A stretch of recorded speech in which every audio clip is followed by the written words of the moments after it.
깜짝이야. 실제 공습 경보를 발령합니다. 불난 거 현재 아니야? 지금 우리나라 전역에 실제 공습 경보를 발령합니다. 왜 이러지? 진짜 놀랐다. 불난 거 아니죠? 이 소리는 1983년 2월 25일 오전 10시 55분 서울, 경기, 인천 일대에 실제로 울렸던 공습 경계 경보였습니다. 자, 온 국민을 불안에 떨게 한 공습 경계 경보. 도대체 왜, 무슨 이유로 울렸던 것일까요? 사이렌이 울리기 30분 전으로 돌아가 봅니다.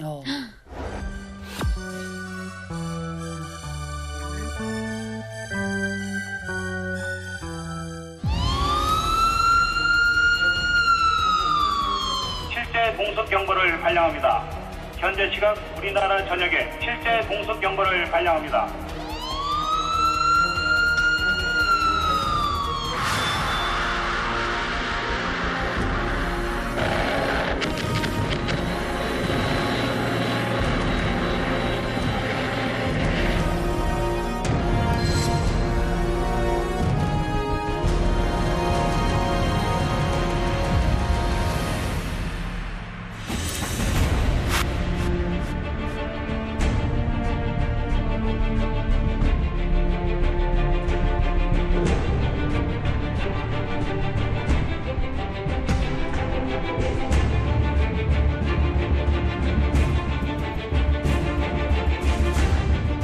(11시 4분경) 휴전선을 넘어 자유대안으로 미국 19 전투기 일대를 몰고 국계군 조종사 1명이 기순하여 왔습니다.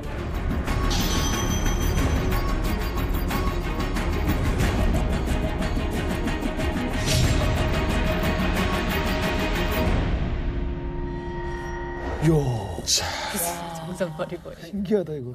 지금 이렇게 오는데 시간 얼마나 걸립니까? 30분. 오전 10시 28분에 평안남도 개천 비행장에서 떠서 30분 걸려서 11시 4분에 수원 비행장에 딱 도착했으니까 정확히 30분.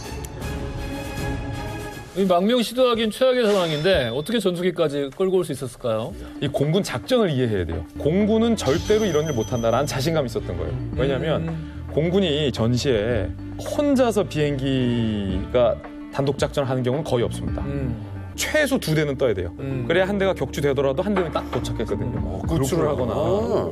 근데 하필 그날따라 2대밖에 안 떴어요. 그리고 이용평 씨가 2대 중에 앞에 비행기가 아니라 뒤에 비행기. 뒤에 거. 후발대 비행기. 그러니까 안 보였구나. 선발대 비행기가 전투기가 작전 영역에서 작전을 수행하는데 회피 기동이라고 하거든요. 이렇게 가다가 이용평 씨는 이렇게 방향을 꺾은 거죠. 앞에 전투기였으면은 일로 못 오지. 그렇죠. 만약에 바로 도곡바 있지. 만약에 이용평 씨가 앞에 탔으면 뒤에 있는 전투기가 그대로 따라와서 그렇지. 격추될 수 당연할 수 있어요. 있지. 그 말씀을 제가 한 가지 보충드리면 그 본인이 직접 말씀하시는 거를 들어보니까 이미 남한으로 이제 갈 각오를 했으니까 이제 이탈을 한 겁니다. 이탈하면서 이대령은 뭘 생각했는가 하면 먼저 편대장이 야 왜 떨어지냐 고장이냐 기름 떨어 이걸 확인을 하거든요. 이 마이크로. 그러니까 그 말에 답변을 하지 않기 위해서 통신을 끈 거예요. 그러면 편대장은 지상에서도 지금 전파로 보고 있고 말을 다 듣고 있거든요. 지금 비행 주의소에서. 아, 왜 답변 없어? 하는 시간을 벌은 거예요. 그렇게 하고 다음번에 이제 그 각성한 거는 북한의 여기 그 황해도 안압, 저기 곡산, 그다음에 고성, 과일 여기에 그 미사일이 있어요. 대공 미사일. 예, 거기서 북한 지역에. 예, 북한이 거기서 포착을 하면 지대공이구나. 그 비행기가 저기 수원 비행장까지, 오산 비행장까지 와도 쏠 수 있는 거예요. 거기에. 그러면 그 미사일이 따라와 버리는 거예요. 그러니까 거기에 걸리지 말아야 돼. 위험하더라도 초저공 비행으로 내륙으로 가자. 그래서 계산해 보니까 개천 비행장에서 쭉 남쪽에 있는 덕적도까지가 경도 129도였어요. 129도 따라 쭉 내려가면 덕적도가 나오고 덕적도가 보이면 육안으로 보이면 거기서 좌회전해서 틀면 수원 비행장이 나온다. 그걸 실행에 옮긴 건데 지금 이 계기를 믿을 수가 없잖아요. 그래서 아까 이 무선 위치 추적기 이거를 남한에서 올라오는 주파수 하나 잡아요. 그것만 따라가면 되니까 KBS로 맞춰요. 에이, 이건 썰이다. 진짜로 이웅평 대위가 남긴 회고록에 나와 있어요. 아니 이 북한 하늘에서 출발해가지고 바로 남한 땅이잖아요. 그럼요. 사실 자기가 오고도 자기도 얼떨떨했을 것 같아요. 그리고 우리 군 입장에서 보면은 적의 작전인지 위장인지 아니면 귀순인지 알 수가 없죠. 그렇기 때문에 이웅평 씨가 날개를 흔들어도 일단은 저 한 대는 귀순인 것 같은데 우리는 긴장되는 거죠.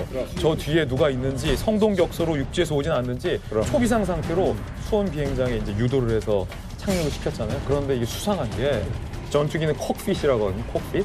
이게 안 열리는 거예요. 조종석. 이게 안 열리는 거예요. 캐노피. 예, 캐노피가 안 캐노피, 콕핏 이게 안 열리는 거예요. 그러니까 우리 공군 장교들이 가서 둘러싸죠. 안 열려요, 한동안. 왜? 이웅평의 입장. 내가 오긴 왔는데 북한이 나에게 추격해오지 않았을까? 미사일을 쏘진 않았을까? 암사수를 보내지 않았을까라는 두려움. 일단 우리 공군은 그때 당시 야, 이거 수상하다. 안 내린다. 혹시 폭탄이나 작전이 아닐까를 경계하는 공포. 서로가 얼떨떨함과 공포와 두려움을 갖고서 몇 분간 대치하고 있는데 또 뭐 오해가 섞여가지고 남한 군인이 자기 죽일 줄 알았을 수도 있지. 죽일 줄 알았을 수도 있었고 그때 이용구 씨가 이렇게 바깥에 외쳐요. 나 할 말 많습니다. 나 할 말 많습니다. 그러니까 우리 공군이 안심하셔도 됩니다. 여기 대한민국 안전한 곳입니다. 라고 하니까 그때 비행기 캐노피, 콕핏이 쫙 열리는 거예요.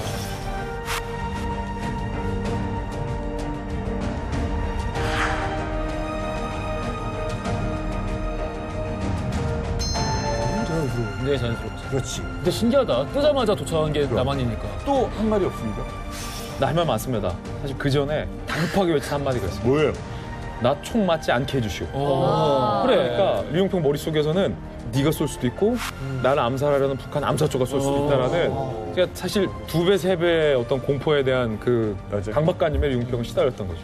그러면서 이게 너무 지금은 좀 우리가 흥미롭게 보는데 나 할 말 많다. 이 말이 뭐겠어요?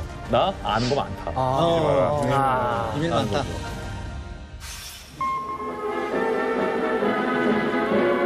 중공제 미그 19 전투기를 몰고 귀순한 전 북한군의 공군대위 이웅평 씨는 서울 세종문화회관에서 기자회견을 갖고 최근의 북한 실정과 귀순 경위 등을 소상하게 밝혔습니다. 지금 북에서는 당장 남에서 쳐들어온다고 이런 사상으로 다 주민들을 무장시키고 있습니다. 또 1950년 6.25 전쟁도 남에서 먼저 친 것으로 다 알고 있습니다. 이처럼 북에서는 지금 북침교양을 대대적으로 벌이고 있습니다. 진짜 잘생기시고 훔칠하시고 북한에서 저런 인물 보기가 쉽지 않은데 체격도 좋고 와. 어찌됐든 이 정도면 북한 상 1%인데 그렇지. 상당히 잘 살던 이웅평 씨가 왜 귀순을 결심했는지 단순히 이 나만의 라디오를 듣고 자유의 세계에 대한 동경을 품었다. 이것도 굉장히 중요하지만 여기서 우리가 봐야 될 것은 어떻게 이웅평 씨가 전투기를 몰고 내려갈 건가에 대한 아이디어를 얻었느냐. 1976년 소련의 공군 장교였던 빅토르 벨렌코가 똑같아요. 미그기를 몰고 일본으로 망명했다. 일본으로. 그때 당시 우리나라 대한민국 이제 라디오 뉴스나 라디오 채널에서 이 뉴스를 보도하면서 어떻게 코멘트를 했냐면 빅토르 벨렌코 장교가 참 의로운 일을 했군요. 라고 우리 라디오에서 보도한 것을 듣고 아니 어떻게 전투기를 몰고 적국으로 망명한 게 의로운 일일 수 있을까? 지금까지 한 번도 생각해보지 않았던 것, 자연스럽다고 생각했던 것에 대한 본질적인 퀘스천 마크를 갖기 시작했던 거죠. 그러니까 그 과정을 말씀드리면 비행사기 때문에 기계가 이 무전기가 다 들을 수 있어요 항상. 그래서 쭉 그 남한 방송을 듣고 가장 가까운 친구하고 이제 그 얘기를 자주 한 거예요. 또 남한 방송은 혼자도 듣고 친구들한테 이렇게 막 자랑한 거예요. 이제 그 남조선 방송을 듣고 전달을 했다면 그건 반등이에요. 지금 얘기하는 건 인간인들의. 그건 무조건 잡아가거든요. 남조선 방송을 듣고 이런 얘기를 했다. 해가지고 거기 민무력부에 이제 신고가 된 거죠. 어떻게 할 거냐 하고 이제 고민하고 있던 찰나에 그 귀순한 그날 그 정치 지도원이 이런 얘기를 하더라는 거예요. 야, 너 오늘 마지막 비행기일 수 있어. 그 얘기를 하는 거예요. 그러니까 이 이응평대령은 원래 자기를 뭔가 조사한다는 거를 느끼고 있던 찰나에 그러니까 이제 그날 그냥 이게 마지막 비행기예요. 여기서 자기가 이탈하지 못하면 그 끝이야. 뭐 그거 뭐 사형도 당할 수 있어요. 왜? 전파시켰기 때문에. 그 뭐 이렇고 뭐 내가 뭐 이제 뭐 올라마겠다 귀순하겠다 이런 생각 누구하고 협의한 적도 없고 그날 그렇게 그냥 이탈해요. 그런데 이 많은 기순자들 중에서도 이응평 씨의 망명이 더 특별하게 회자되는 이유가 있습니다. 이 정부와 이응평 씨 사이에 큰 거래가 있었다고 합니다. 이때. 바로 그가 몰고 온 전투기입니다. 예쁘다. 아, 저거네. 바로 이 비행기입니다. 그때 당시 미그 1국기를 최신의 북한 전투기를 몰고 온 사람에게 우리 국가가 뭔가는 해줘야 될 거 아니겠습니까? 일종의 보상금이라고 생각하면 될 것 같습니다. 근데 이게 지금도 존재해요. 그때 당시에 이응평 씨가 대한민국 건국 이래 역사상 전례 없는 보로금 금액을 받게 됩니다. 무려 1983년 당시에 15억 6천만 원에 15억 6천만 원에 이게 지금 돈으로 환산했을 때 15억이죠. 아니 그때 15억 6천. 그때 15억. 83년도 당시에 15억 6천인데 어느 정도였냐면 당시에 음마 아파트 대치동 한 채가 2천만 원에서 4천만 원밖에 안 됐고 어머나. 83년도 복권 1등 당첨 금액이 1억 5천만 원이었던 때인 거예요. 아이고야. 그러니까 그때 당시에 복권 1등을 10번 연속으로 당첨이 되고 이자까지 넘치도록 한 번에 받은 게 15억 6천만 원이고 미그 19기가 그 당시에 그 북한 공군의 주력기잖아요. 주력기의 성능을 갖다 우리가 알 수 있다면 공중전이 붙었을 때 굉장히 유리하거든요. 그러니까 이게 비행기 한 대 값의 문제가 아니라 기술적인 문제가 아니라 군사학적으로 굉장히 중요한 거라는 거죠. 이응평 대령이 사실 그 비행기 받은 보로금의 대부분은 정보비입니다. 정보.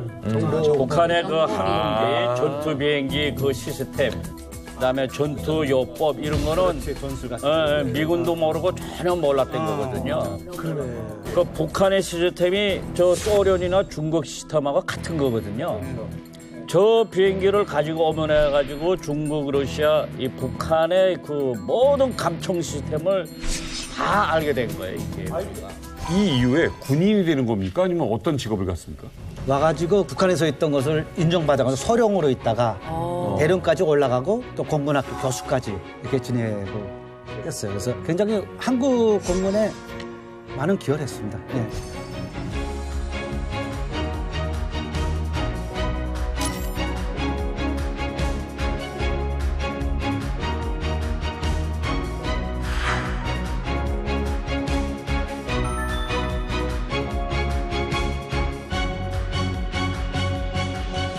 두 아이의 아버지가 된 지도 벌써 14년이 됐다.